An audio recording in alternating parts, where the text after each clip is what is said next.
ओम शांति। 4 दिसंबर 2023। बाबा के महावाक्य। मीठे बच्चे, सतगुरु का सहज वशीकरण मंत्र तुम्हें मिला हुआ है कि चुप रहकर माँ मेकम याद करो। यही माया को अधीन करने का महामंत्र है। प्रश्न, शिव बाबा ही सबसे भोला ग्राहक है, कैसे? उत्तर, बाबा कहते, बच्चे, तुम्हारे पास देह सहित जो भी पुराना कचरा है वह मैं लेता हूँ, सो भी तब जब तुम मरने पर हो। तुम्हारे सफेद कपड़े भी मरने की ही निशानी है। तुम अभी बाप पर बलि चढ़ते हो, बाप फिर 21 जन्मों के लिए तुम्हें मालामाल कर देते हैं। भक्ति मार्ग में भी बाप सबकी मनोकामनाएं पूर्ण करते हैं। ज्ञान मार्ग में भी सृष्टि के आदि मध्य अंत का ज्ञान दे त्रिकालदर्शी बनाते हैं। गीत, भोलेनाथ से निराला कोई और नहीं। ओम शांति। बच्चे भोलानाथ के सम्मुख बैठे हुए हैं। व्यापारी लोग कहते हैं, ऐसा कोई मत का मोरा माना कम बुद्धि वाला भोला हो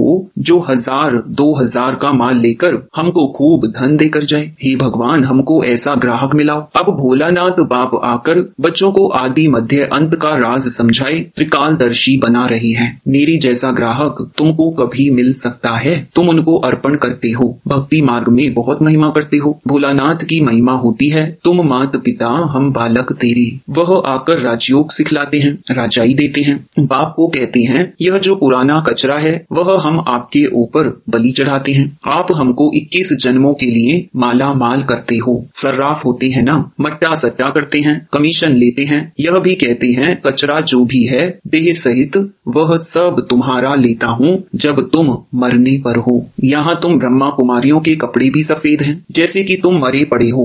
मरने वाले पर हमेशा सफेद चादर डालते हैं, कोई भी दाग ना हो। इस समय सबको माया का काला दाग लग गया है, इसको ही राहु का ग्रहण कहा जाता है। चंद्रमा पर भी ग्रहण लगने से काला हो जाता है ना, तो यह माया का ग्रहण भी सारे विश्व को काला कर देता है। इसमें तत्व आदि सब आ जाते हैं। बाप बैठ समझाते हैं, यह तुम्हारा राजयोग है। राजयोग से स्वर्ग में राजाई प्राप्त करनी है। तुम राजाओं का राजा बनते हो, नारायणी नशा रहता है। नर से नारायण बनते हैं। लक्ष्मी नारायण का राज्य होता ही है सतयुग में, तो जरूर मुझे अंत में आना पड़े। यह समय है भक्ति मार्ग का। भक्ति मार्ग में दर दर माथा टेकते धक्का खाते रहते हैं। भक्तों का रखवाला है भगवान, भक्ति का फल आकर देते हैं। सब भक्त तो हैं, परंतु सबको एक जैसा फल नहीं मिलता है। कोई को साक्षात्कार होता है, कोई को पुत्र मिलता है अल्पकाल के लिए। किस्म किस्म की मनोकामनाएं पूरी करता हूँ। दुनिया में यह किसको पता नहीं कि भगवान आया हुआ है राजयोग सिखलाने। समझते हैं वह द्वापर में आया तब राजयोग सिखाया होगा, फिर वहाँ नर से नारायण कैसे बनेंगे? अभी ही बाप तुम्हें राजयोग सिखलाकर राजाओं का राजा बनाते हैं। यहाँ तो तुम्हें सिर्फ चुप रहना है। मन मना भव, यही सतगुरु का सहज वशीकरण मंत्र है। इस मंत्र में बहुत आमदनी है। यह माया को अपने अधीन करने का मंत्र है। माया जीत जगत जीत। भक्ति मार्ग वालों का है मन जीते जगत जीत। इसके लिए वह हठ योग आदि करते हैं, सो भी जगत जीत बनने के लिए नहीं करते हैं, वह तो मुक्ति के लिए करते हैं। बाप आकर कहते हैं, बच्चे, देह सहित सर्व धर्मानी परित्यज्य। मैं फलाने धर्म का हूँ, फलाना हूँ, ये सब बातें छोड़ अपने को आत्मा समझ माँ मेकम याद करो। बस मैं जो मत दे रहा हूँ उस पर चलो। बाकी अब तक जो अनेक मतों पर चलते आए उन सब की मत छोड़नी पड़ी तो तुम्हारा ज्ञान बिल्कुल नया हो गया। समझते हैं इन्हों की बातें तो नहीं है। तुम बच्चे जब किसी को भी समझाते हो तो पहले उनकी नब्ज देखनी है। सबके सामने एक जैसी बात नहीं करनी है। मनुष्यों की हैं अनेक मतें, तुम्हारी है एक मत, परंतु नंबरवार है। जो अच्छा योग में रहते हैं, धारणा करते हैं, वह जरूर अच्छा समझाएंगे। कम धारणा वाले कम समझाएंगे। कोई भी हो उनको एक ही सिंपल बात बताओ, भल गृहस्थ व्यवहार में रहते रहो परंतु कमल फूल समान। तुमको मालूम है कमल के फूल को बाल बच्चे बहुत होते हैं और मिसाल भी उनका ही दिया जाता है। बाप को भी बाल बच्चे तो बहुत हैं। कमल का फूल खुद पानी के ऊपर रहता है, बाकी बाल बच्चे नीचे रहते हैं। ये मिसाल अच्छा है। बाबा कहते हैं गृहस्थ व्यवहार में रहो परंतु पवित्र रहो। यह बात हो गई पवित्रता पर। सो भी इस अंतिम जीवन के लिए पवित्र रहे माँ मेकम याद करो। रचना की पालना भी जरूर करनी है, नहीं तो हठ योग हो जाएगा। दुनिया में पवित्र तो बहुत रहते हैं। बाल ब्रह्मचारी तो भीष्म पितामह मिसल हो गया। अच्छा बाल ब्रह्मचारी वह जो स्त्री पुरुष दोनों इकट्ठे रहे, पवित्र रहे। गंधर्वी विवाह की चर्चा तो शास्त्रों में भी है। परंतु कोई जानते नहीं है। यह तो बाप ही समझाते हैं। बाप कहते हैं, बच्चे अब काम चिता के बदले दोनों ज्ञान चिता का हथियाला बांधो। कैसा अच्छा काम तुम ब्राह्मण करते हो। प्रतिज्ञा करनी है पवित्र रहने की। एक दो को सावधान करते तुम दोनों स्वर्ग में चले जाएंगे। यहाँ तुम इकट्ठे पवित्र रहकर दिखाते हो, इसलिए तुम बड़ा ऊंच पद ले सकते हो। मिसाल दिया जाएगा ना, ज्ञान चिता पर बैठ स्वर्ग में जाकर ऊंच पद पाते हैं। इसमें हिम्मत है बड़ी। अगर पक्के हो चलते रहो तो पद बहुत ऊंच है। फिर सर्विस पर भी मदार है। जो बहुत सर्विस करेंगे, प्रजा बनाएंगे, वह पद भी अच्छा पाएंगे। बाबा मम्मा से भी ऊंच चला जाना चाहिए। परंतु जैसे बाबा कहते हैं, वह दोनों क्रिश्चियन अगर आपस में मिल जाएं तो विश्व के मालिक बन जाएं। ऐसे जोड़ा कोई निकले जो माँ बाप से ऊंच जाए सो है नहीं। जगत अम्बा जगत पिता ही नामी ग्रामी है। इन जैसी सर्विस कर नहीं सकेंगे। यह निमित्त बने हुए हैं, इसलिए कभी हार्ट फेल नहीं होना चाहिए। अच्छा मम्मा बाबा जैसा नहीं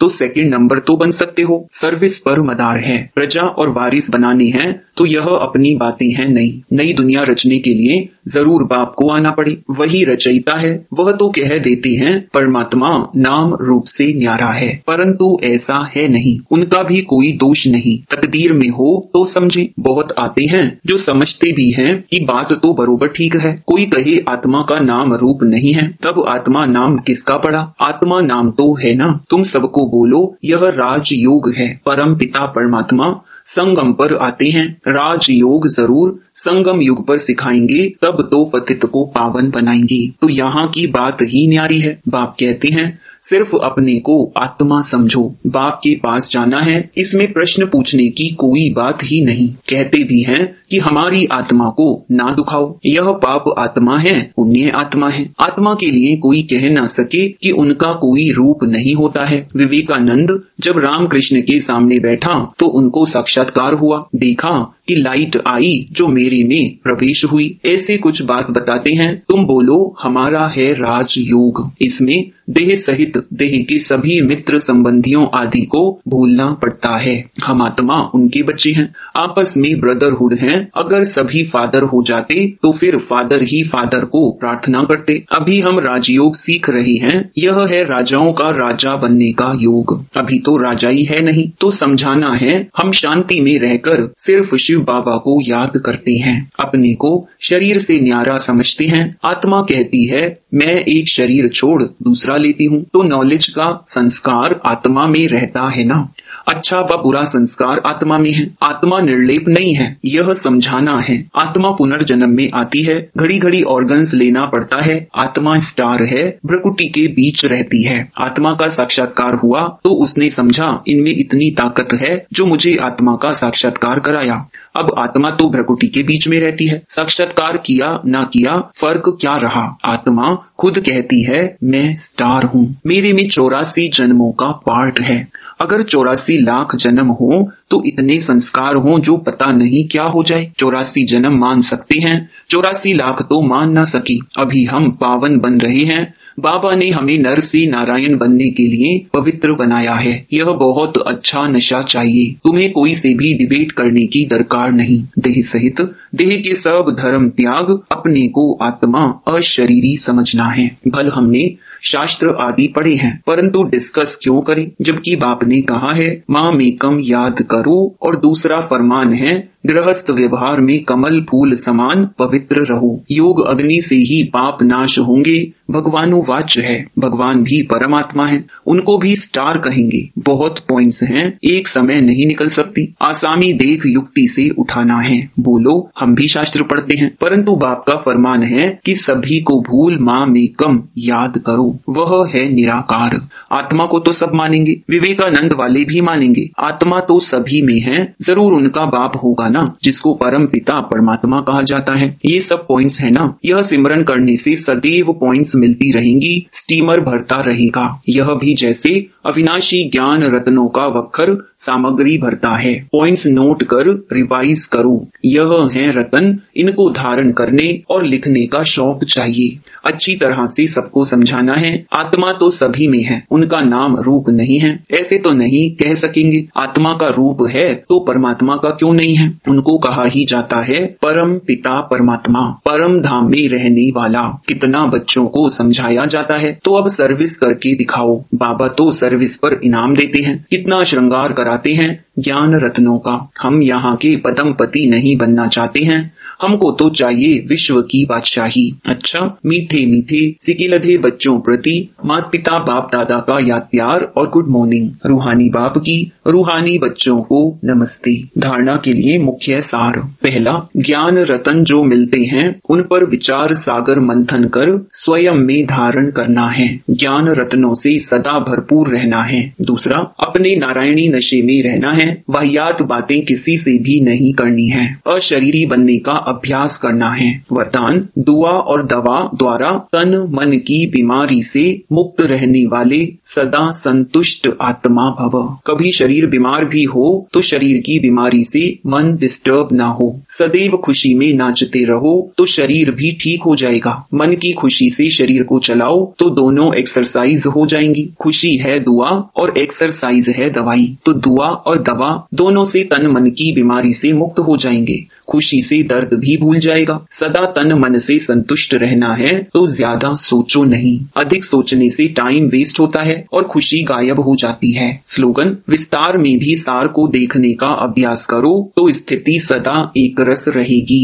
मातेश्वरी जी के मधुर महावाक्य। परमात्मा की सदगति करने की गत मत परमात्मा ही जानता है, तुम्हारी गतमत तुम ही जानो।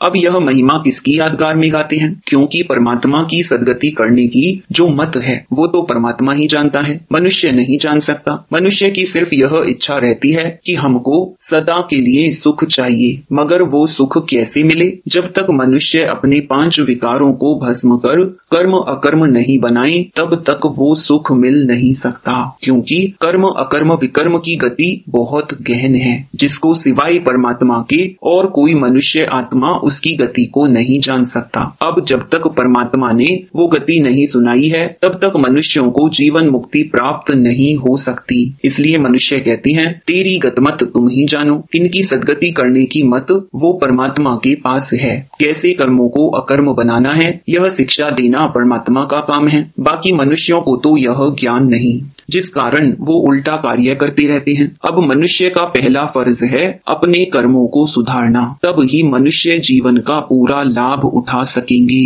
अच्छा, ओम शांति।